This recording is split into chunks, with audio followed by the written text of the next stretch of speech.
ಮುಖ್ಯವಾಗಿ 4 ವಿಷಯ ಇಟ್ಕೊಂಡಿದ್ದೀವಿ. ಒಂದು, ಮಾಲಿನ್ಯ ನಿಯಂತ್ರಣ ಮಂಡಳಿ ದೊಡ್ಡಬಳ್ಳಾಪುರ ಬಂದಿಲ್ಲ. ಸುಮಾರು 2 ವರ್ಷಗಳಿಂದ ಕೇಳ್ತಾ ಇದ್ದೀವಿ. ಮೌಖಿಕವಾಗಿ ಮತ್ತು ಬರವಣಿಗೆ ಮುಖಾಂತರ ಕೊಟ್ಟಿದ್ದೀವಿ. ಒಂದು, ಮಾಲಿನ್ಯ ನಿಯಂತ್ರಣ ಮಂಡಳಿ ದೊಡ್ಡಬಳ್ಳಾಪುರ ಬರಬೇಕು. ಯಾಕಂತ ಹೇಳಿದ್ರೆ 100 ಫ್ಯಾಕ್ಟ್ರಿಗಳಿದೆ, 1000 ಜನ ಕೆಲಸ ಮಾಡ್ತಾರೆ. ಇವತ್ತು ಅರ್ಕಾವತಿ ನದಿ ಇಡೀ ರಾಜ್ಯದಲ್ಲೇ ಪ್ರಥಮ ಸ್ಥಾನದಲ್ಲಿದೆ ಆಳವಾಗಿರೋದ್ರಲ್ಲಿ. ಅಂತ ಆಳವ ಜಾಗದಲ್ಲಿ ಒಂದು ಮಾಲಿನ್ಯ ನಿಯಂತ್ರಣ ಮಂಡಳಿ ಇಲ್ಲ, 100 ಕಾರ್ಖಾನೆಗಳಿಂದ ಏನು ಇದಿರ್ಬೇಕು.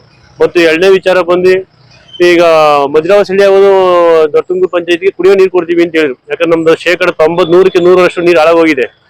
ನೀರು ಕುಡಿಯೋದು ಯೋಗ್ಯವಾಗಿಲ್ಲ ಅಂತ ಒಂದು ಜಕ್ರಮ ನೀರು ಕೊಡ್ತೀವಿ ಅಂತ ಹೇಳಿದ್ರು. ಆಗ 1 ವಾರದಿಂದ ನೀರು ಬರ್ತಾ ಇಲ್ಲ. ಇದು ಒಂದು 2ನೇ ವಿಚಾರ. ಮತ್ತೆ 3ನೇ ವಿಚಾರ ಬಂದು, ಏನು ಕೈಗಾರಿಕೆ ಸುತ್ತಮುತ್ತ ಸಣ್ಣ ಪುಟ್ಟ ಪೆಟ್ಟಿ ಅಂಗಡಿ ಇಟ್ಟಿದ್ದಾರೆ ಅಂತವನ್ನೆಲ್ಲ ಒಕ್ಕಲೆಬ್ರಿಸ್ತವೆ. ನೀವು ಎತ್ತಬೇಕು, ಇಲ್ಲ ಅಂದ್ರೆ ನಾವು ಇದು ಮಾಡ್ತೀವಿ, ಪೊಲೀಸ್ ಸ್ಟೇಷನ್ ಕಂಪ್ಲೇಂಟ್ ಕೊಡ್ತೀವಿ, ಈ ತರ ಮಾಡ್ತಾರೆ. ಕೈಗಾರಿಕೆಗೆ ನಮ್ಮ ಸ್ಥಳೀಯ ಭೂಮಿ ಕೊಂಡ್ಕೊಂಡವ್ರೆ, ರೈತರು ಭೂಮಿ ಕೊಂಡ್ಕೊಂಡವ್ರೆ. ಆದ್ರೆ ಇವತ್ತು ಅಲ್ಲಿ ಸಣ್ಣ ಪುಟ್ಟ ಬೆಳ್ಳಂಗೆ ಜನ ಎಲ್ಲ ಹುಡುಗಾಗ ಒಂದು 10 ಜನ ಇಲ್ಲ. ಒಂದು 10 ಜನ ಪೆಟ್ಟಿ ಅಂಗಡಿ ಕಂಡು ಜೀವನ ಮಾಡೋಕ್ಕೂ ನಮಗೆ ಅಧಿಕಾರ ಇಲ್ಲ ಅಂದ್ಮೇಲೆ ನಾವು ಇನ್ನೇನ್ಗಾಗಿ ನಾವು ವಾಸ ಆಗಿರ್ಬೇಕು. ಅದು ಸ್ಥಳೀಯರು, ಬೇರೆ ಯಾರು ಅಲ್ಲ. ಮತ್ತೆ ಇನ್ನೊಂದು ವಿಚಾರ ಅಂತ ಹೇಳೋದಾದ್ರೆ, ನಮ್ಮ ಏನೀಗ ಕಾರ್ಖಾನೆಗಳು ನೀರು ಹಚ್ಚಿ ಬಿಡ್ತಾವೆ, ಅವನ ಮಾಲಿನ್ಯ ಕೆರೆಗಳಿಗೆ ನೀರು ಬಿಡ್ತಾವ್ರೆ. ಈಗ ಸಂಪೂರ್ಣ ಹಾಳಾಗೋಗೈತೆ. ಮತ್ತೆ ಈ ಬರೀ ಕಾರ್ಖಾನೆಗಳು ನೀರು ಬಿಡೋದು ಅಷ್ಟೇ ಅಲ್ಲ, ಇವತ್ತು ಮಣ್ಣು ಕೂಡ ತುಂಬ್ತಾವ್ರೆ ಕೆರೆಗಳಿಗೆ. ಬಫರ್ ಝೋನ್ ಕಾಂಪೌಂಡ್ ಹಾಕಿದ್ದಾರೆ.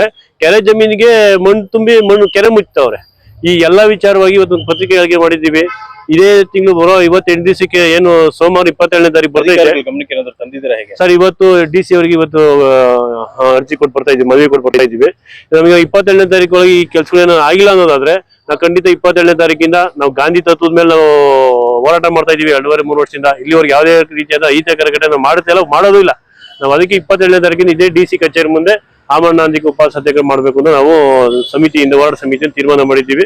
ಈ 27ನೇ ತಾರೀಕು ಒಳಗಾಗಿ ನಮಗೇನು ದೊಡ್ಡ ಬೇಡಿಕೆ ನಾವು ಇಟ್ಟಿಲ್ಲ. ಒಂದು, ಕಾನೂನಾತ್ಮಕ ಕೆರೆ ಮುಚ್ಚಿರೋದು ಮಣ್ಣು ತೆಗಿಬೇಕು. ಯಾರು ಕಾರ್ಖಾನೆ ಏನ್ ಮುಚ್ಚಿದ್ರೆ ಅವ್ನು ತೆಗಿಬೇಕು. ಮತ್ತೆ ಏನ್ ನೀರು ಕೊಡ್ತೀವಿ ಅಂತ ಒಪ್ಕೊಂಡಿದ್ದಾರೆ ನಗರಸಭೆಯವರು, ಅವ್ರು ನೀರು ಕೊಡ್ಬೇಕು, ಜಕ್ಲ ಮಡಗು ನೀರು.